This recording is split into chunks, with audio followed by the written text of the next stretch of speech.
Hi again, this is Dr. Serena Satcher, and I'm talking about stress this month.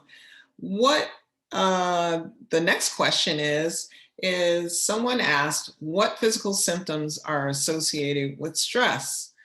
So the physical symptoms associated with stress are many, and actually there are some diagnoses that are associated with stress. Stress can affect people's behavior, concentration, appetite, and sleep. And eating patterns we mentioned before can be affected by the spikes in cortisol coming from the adrenals and increased cravings. We can see high blood pressure, strokes, heart issues that can relate from stress, digestive disorders like indigestion, reflux, irritable bowel, like inflammatory bowel disease, colitis, gallbladder disease, pancreatic disease, skin disorders like eczema.